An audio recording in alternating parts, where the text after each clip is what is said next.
بسم الله الرحمن الرحيم اللهم صل على محمد وآل Muhammad.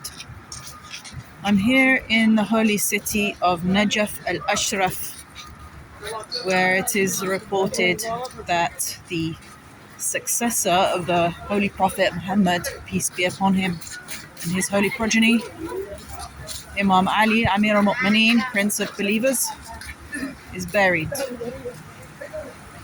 And this is the mausoleum where he is buried. I have been here many times over the last 15 years, and it's noted for its very peaceful atmosphere. And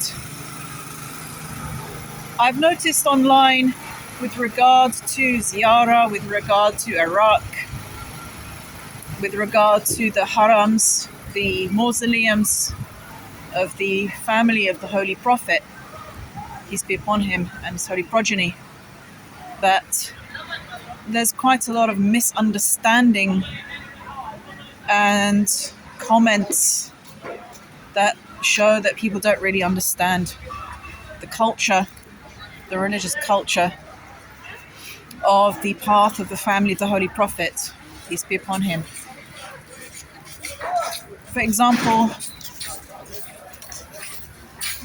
commonly we call the mausoleums of the Ahlul Bayt, the family of the Holy Prophet, we call them shrines, the holy shrines, or the shrine of the Ahlul Bayt. And I noticed one lady commenting online saying that this is shirk. It's setting up partners with God, or it's religiously unacceptable. She's imagining that it's a place where Imam Ali alayhi salam is worshipped, because this is a very common slander about the followers of the family of the Holy Prophet, peace be upon him. The common slander is that they worship Imam Ali alayhi salam. And so I guess that to call his mausoleum a shrine, some people mistake that word for maybe shrines that you may have to deities or devs or spirits or whatever. And so they think that because it's called shrine, that it's a place where Imam Ali alayhi salam is worshipped. We don't really need to get fussy about terminology, or maybe we do need to get fussy about terminology. But it's a mausoleum. It's a place where he's meant to be buried beneath the earth, and people come here to pay their respects, remembering the sacrifices of the family of the Holy Prophet is necessary for remembering and keeping alive the message of the true Islam. That's why people come here. They come here to pay their respects to the one that they recognize as their true leader after the Holy Prophet Muhammad, peace be upon him, and his holy progeny. So another thing that certain people on YouTube have been filming when they come to Najaf is this, which is the taftish, and this is the women's entrance. There's one for the men, there's one for the women, and this is where they basically search you to see if you have weapons. And I've noticed some of the comments underneath other videos of women from the West saying, oh, this is what we have to go through when we go and visit the haram of Imam Ali, the shrine of Imam Ali alayhi salam. This is what we have to go through. And other people are saying, well, I hope men have to go through it too. It's like, why are you bringing gender into this, if you want to call it gender? Why are you bringing the issue of men and women into this? And it really makes me wonder about the intention of people that come to these religious, spiritual, Islamic sites, and they covertly come with an agenda, they covertly come to criticize, and they come to generate further misunderstandings. It's like they're playing to an audience that already has its prejudices. You think all these women going in are being forced to enter? You think all these women that are going into the mausoleum of Imam Ali alayhi salam are being forced to enter? They're being forced to come here? No. They're coming here because they want to pay their respects to one of the greatest leaders in human history. And this is simply a way of respecting the spirituality of the place. Not all spiritual Islamic locations on earth have this culture, but this is how it is here. And considering what Iraq has been through, sanctions in the 1990s leading to thousands of child deaths, war, then Daesh or ISIS, which arguably is funded by certain governments in the West to push back the Shia, in which a lot of people died. And incidentally, a lot of Christians took refuge in the mausoleums of the family of the Holy Prophet, peace be upon him. So a lot of Christians did not feel safe in certain areas of Iraq. They came here for refuge. Considering what this country has been through, is the most important thing to focus on what you as a tourist have to go through when you're going to visit one of the greatest human beings in history. I've been coming for over 15 years regularly. It's a place of rest. It's a place of peace for the heart.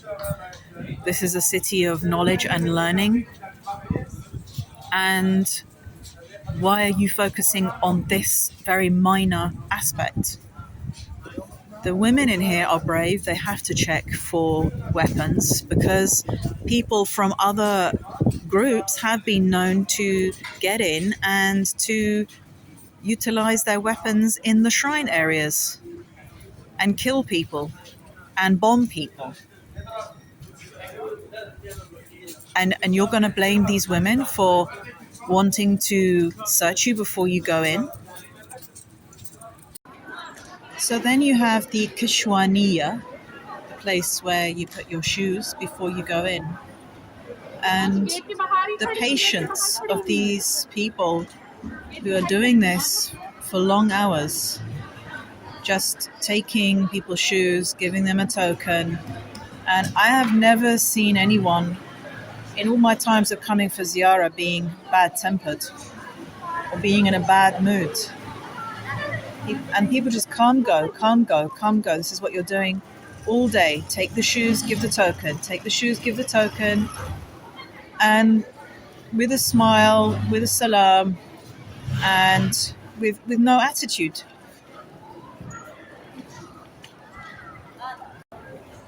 So I am just outside the Haram, the shrine or the mausoleum of Amir al-Mu'mineen Imam Ali alayhi salam. I came to Islam in 1999 and I discovered the hidden history of the descendants of the Holy Prophet Muhammad, peace be upon him, and his holy progeny.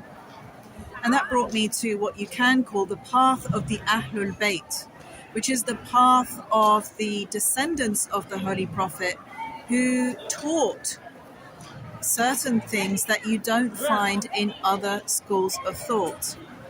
So instead of talking about the inconveniences of having to go through having my bag checked or not being allowed to wear makeup when I come into the shrine, what I wanted to do is focus on one of the key teachings of Imam Ali alayhi salam and the Imams, his descendants, and those who passed on their teachings, and which is something special to the school of Ahlul Bayt alayhim salam, which is the importance of the intellect and the importance of insight. This is what attracted me to this path, because you find in other schools of thought or other manifestations among Muslims in history, there has been an emphasis upon obedience without asking questions or obeying the commands of the holy books without looking into it. This was actually inculcated in the school of Ahmad ibn Hanbal, one of the four Sunni imams.